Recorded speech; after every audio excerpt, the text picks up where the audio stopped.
Ice గడ్డ చాలా చల్లగా ఉందమ్మా.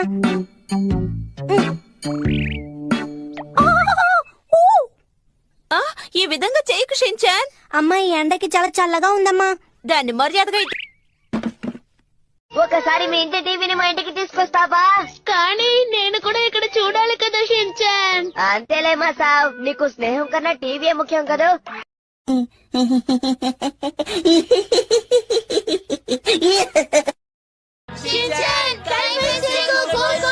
మీరెవరు కంగారు పడకండి, నేను ఇప్పుడు గోల్ కొడతాను. అలాగా, అది నేను చూస్తాను. కాచుకో.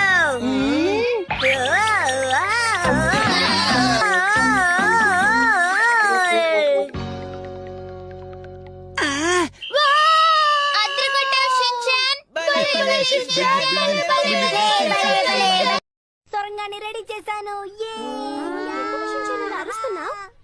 నేను పెద్ద అయిన తర్వాత డాక్టర్ చదువుకుని సొరంగాలు తవ్వుతాను. నీకు తెలుసా నేను?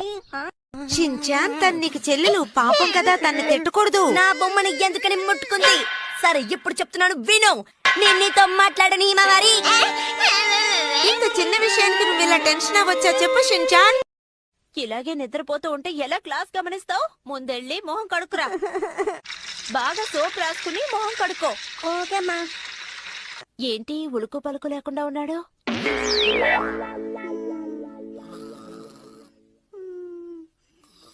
అనుకున్నాను.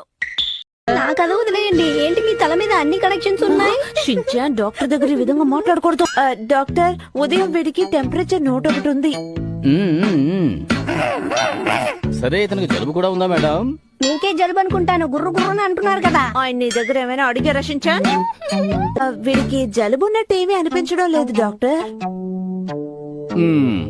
సరే బాబు, నీ చొక్కా కొంచెం విప్పు. ఏంటి చొక్కాలు విప్పాలా? నేను విప్పుతాను, మీరు విప్పుతారా డాక్టర్? అయినా పర్వాలేదు, ఆయన చెప్పారు కదా వెంటనే షర్ట్ విప్పాలి. ఇలా చూడండి, మీ అబ్బాయి ఒంట్లో ఏమీ లేదు, అయినా ఏంటమ్మా ఆయన కళ్ళు మూసుకుని ఆయనే మాట్లాడుకుంటున్నారు? ఆయన జ్వరానికి మందులు రాసిస్తున్నారు షించాన్. తర్వాత మీరిద్దరు కొంచెం మాట్లాడకుండా ఉంటారా? నేను చెప్పేది వినండి. అది ఏమీ లేదు కదా, డబ్బులు అడుగుతారేమో అమ్మా. తప్పకుండా అడుగుతారు షించాన్, మందులు రాసిస్తున్నారు కదా. నా సర్వీసులో ఇటువంటి కుర్రాడి నేను అసలు చూడలేదు. ఏమిటమ్మా కొంప తీసి మన ఇంటికి డిన్నర్ పిలిచారా? ఏమిటి ఇంత భయపడిపోతున్నారు? వెంటనే నాకు బీపీ చెక్ చెయ్యి. సరే డాక్టర్, అయితే మేము బయలుదేరి డాక్టర్ చూడండి. డాక్టర్ కొంచెం నోరు తెరుస్తావా బాబు? నాకు కొన్ని చాక్లెట్స్ ఇస్తారా మీరు? పెద్ద చాక్లెట్ గా ఇవ్వండి, బాగుంటుంది. ముందు నోరు తెరు. సరే తెలిస్తేనే ఇస్తారనమాట. అర్థమైందిలేండి, చూసుకోండి. ఇతని గొంతులో పుండు ఉంది, ఏం పర్వాలేదు. ఏం చేయబోతున్నారు? ఏం రాస్తున్నారు డాక్టర్? Medical sheet. ఇంకులో పడ్డ బొద్దు ఇంకా పారిపోతున్నట్టు ఉంది డాక్టర్ మీ హ్యాండ్ రైటింగ్. షించాన్, నువ్వు ఇది చదవలసిన అవసరం లేదు. మీరు మాట్లాడకుండా మా స్కూల్ కి వచ్చేయండి. 4 లైన్ నోట్బుక్ ఇస్తారు, అందులో హ్యాండ్ రైటింగ్ ప్రాక్టీస్ చేయొచ్చు. సైకిల్ కి ఉంటుంది పెడలు, షించాన్ మెడలో ఉంటుంది మెడలు. పిప్పి అని నొక్కాను నా సైకిల్ ని, చిన్న పిల్లలందరూ ఉంటారు నా వెనకాలే.